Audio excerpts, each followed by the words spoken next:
Welcome to Rajapalayam recipes. இன்றைக்கி night டின்னருக்கு பார்த்தீங்கன்னா ஒரு முட்டை குழம்பு தான் வைக்க போகிறோம். முட்டை குழம்பு சுட சுட இட்லி தான் பண்ண போகிறோம். அதுக்கு தேவையான பொருள் பார்த்துடலாம். சின்ன வெங்காயம் பாதி, பெரிய வெங்காயம் பாதி வச்சுக்கோங்க. பெரிய வெங்காயம் ஒரே ஒரு பெரிய வெங்காயம் தான். மீடியம் சைஸ் 2 தக்காளி, ஒரு 5-6 முந்திரி பருப்பு, ஒரு 5 பல் பூண்டு, கொஞ்சம் ஒரு சின்ன துண்டு இஞ்சி. இதுக்கு இங்கே பாருங்கள், கல்பாசி போடுங்க, அது ரொம்ப டேஸ்ட்டாக இருக்கும்.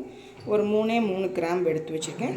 சின்னதாக கொஞ்சம் 1 ஸ்பூன் சோம்பு, 1 ஸ்பூன் ஜீரகம், ஒரு சிட்டிகை மஞ்சள் பொடி, கொஞ்சம் காரத்துக்கு சிகப்பு மிளகாய் பொடி வச்சுருக்கேன். இது கொத்தமல்லி பவுட்ரு. இதுதான். இதில் தேங்காயெல்லாம் ஒன்றும் இல்லைங்க. நம்ம இந்த மாதிரி கஸ்தூரி மேத்தி வச்சுருக்கோம். இந்த தக்காளியை ஃபஸ்ட்டு இந்த மிக்சியில் போட்டு அரைச்சி எடுத்துகிட்டு வந்துக்கலாம். இது எல்லாமே நம்ம பச்சையாக தான் அரைக்க போகிறோம். பச்சையாக அரைச்சி எடுத்துகிட்டு வந்துட்டு பார்த்துடலாம். இப்போ பாருங்கள், தக்காளி நம்ம அடித்து எடுத்துகிட்டு வந்துட்டோம். இப்போ இதுலேயே பார்த்திங்கன்னா பாருங்கள், எல்லா ஸ்பைசி எல்லாமே இதிலே போட்டுருங்க. 1 by 1 போட்டுக்கோங்க. பொடி மட்டும் எண்ணெயில் போட்டுக்கலாம். முந்திரி பருப்பு, இஞ்சி பூண்டு, சின்ன வெங்காயம், பெரிய வெங்காயம், இவ்வளோதாங்க. இதுக்கு தேங்காய் கிடையாது. இதை டக்குன்னு அரைச்சி எடுத்துகிட்டு வந்து எண்ணெய் தண்ணியெலாம் தேவையில்லைங்க. இதில் இப்படியே இந்த வெங்காய தண்ணியிலேயே இது நல்லா அரைச்சி எடுத்துகிட்டு வந்துடலாம். இங்கே பாருங்கள், தக்காளி 2 மீடியம் சைஸ் தக்காளி காமிச்சேன்ல, அது பியூரி மாதிரி பண்ணி வச்சுருக்கோம். மித்தது எல்லாமே பச்சையாக தான் அரைச்சி வச்சுருக்கோம். இதை பச்சை வாடை போகிற வரைக்கும் நம்ம வதக்கணும். இப்போ ஸ்டவ் ஆன் பண்ணிக்கோங்க. ஆன் பண்ணிவிட்டு கொஞ்சம் ஆயிலும் கொஞ்சம் பட்டரும் போட்டுக்கோங்க. இப்போ எண்ணெய் நல்லாவே சூடாயிடுச்சிங்க. இப்போ பார்த்தீங்கன்னா கொஞ்சமாக கஸ்தூரி மேத்தி போட்டுக்கோங்க. இது கொஞ்சம் வித்தியாசமாக இருக்குன்னு வச்சுக்கோங்களேன். முட்டை குழம்பு கொஞ்சம் சோம்பு போட்டுக்கோங்க. போட்டுட்டு இந்த நம்ம ரெட் சில்லி பவுடர், மஞ்சள் பவுடர், மல்லி பவுடர் எல்லாமே போட்டுக்கோங்க. போட்டுட்டு கலந்து விடுங்க. இப்போ அந்த வெங்காயம் வச்சுருக்கோம் பார்த்தீங்களா, அந்த வெங்காயத்தை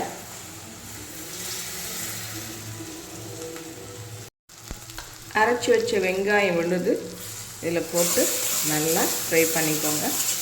அந்த பச்சை வாசனை போகிற வரைக்கும் நம்ம இதை வதக்கணுங்க. இங்கே பாருங்கள், பச்சை வாசனை போகிற வரைக்கும் இதை நல்லா வதக்கிட்டு வந்துடலாம். இப்போ பாருங்கள் நல்லாவே வதங்கி வருதுங்க. இந்த ஸ்டேஜில் நம்ம உப்பு போட்டுக்கலாம். உப்பு போட்டுட்டு இந்த தக்காளி பியூரி இருக்குது பார்த்தீங்களா, இதை போட்டுக்கலாம். இதையும் போட்டு நல்லா மிக்ஸ் பண்ணிடுங்க. நீங்கள் வதக்கி போடுறதை விடையும் இந்த மாதிரி நல்ல ஒரு 2 தக்காளி அரைச்சி ஊற்றிட்டிங்கன்னா உங்களுக்கு நல்லா க்ரீமியாக, அந்த முந்திரி பருப்பு எல்லாம் இருக்கிறதுனால உங்களுக்கு நல்லா க்ரீமியாக சூப்பராக கிடைக்கும். இங்கே பாருங்கள் நல்லாவே. இப்போ இது நல்லா கொதித்ததுக்கப்புறம் இந்த முட்டையை 1 by 1 நம்ம அப்படியே உடைச்சி 4 பக்கம் ஊற்ற போகிறோம். 4 முட்டை தான் பண்ண போகிறோம், அதனால் ஊற்ற போகிறோம். ஒரு 5 நிமிஷம் இது வேகட்டும். இப்போ குழம்பு நல்லா கொதித்து வந்துடுச்சுங்க. எண்ணெய் கம்மியாக தான் ஊற்றிருக்கோம் பாருங்கள், நல்லா பிரிஞ்சு வந்திருக்கு. இப்போ நம்ம ஒவ்வொரு முட்டையாக கொஞ்சம் இடம் விட்டு தள்ளி ஊற்றலாம். அடுத்த முட்டை ஊற்றுறோங்க. கொஞ்சம் இடம் தள்ளி ஊற்றுங்க. நீங்கள் முட்டை ஊற்றும் போது டோட்டலாக சிம்லேயே வச்சுக்கோங்க அடுப்பு. லாஸ்ட்டு முட்டையும் ஊற்றிடலாம். நம்ம 4 முட்டை தான் ஊற்றுறோம். இப்போ 4 முட்டை ஊற்றியாச்சுங்க. ஒரு 5 நிமிஷம் கழித்து பிரட்டி பார்க்கலாம்.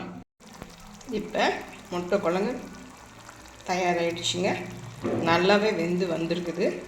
இப்போ நம்ம இட்லி ஆவி பறக்க வச்சு எடுத்துகிட்டு வந்துட்டு இதை பரிமாறிடலாம்.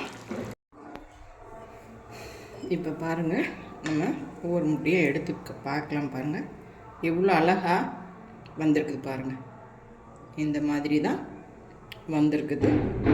ஆவி பறக்குது, உங்களுக்கு தெரியுது, எனக்கு உங்களுக்கு தெரியும். இதையெல்லாம் எடுத்துட்டு இட்லியோடு சாப்பிடும்போது உங்களுக்கு காமிக்கிறேன். இங்கே பாருங்கள், ஆவி பறக்கிற இட்லி ரெடி ஆகிடுச்சிங்க. நம்ம முட்டை குழம்பும் ரெடி ஆகிடுச்சு. ஒவ்வொரு ஊர்லேயும் ஒவ்வொரு விதமாக ஒவ்வொரு சுவையில் இருக்கும். இது எங்கள் ஊர் ஸ்பெஷல். ஓகேவா? இந்த மாதிரி முட்டைக்கு இது ரொம்ப இந்த கருவில் தான் நான் வாங்கினேன். இப்போ இட்லியும் ரெடி, முட்டை குழம்பும் ரெடி. இப்போ நைட்டு ஒரு 7 மணி ஆகுதுங்க. எல்லாருமே சாப்பிட வந்துட்டாங்க. நம்ம அவங்களுக்கு எல்லாருக்கும் கொடுத்துட்டு வந்துடலாம். தேங்க்யூ. நீங்களும் இதை மாதிரி செஞ்சு சாப்பிடுங்க. தேங்க்யூ.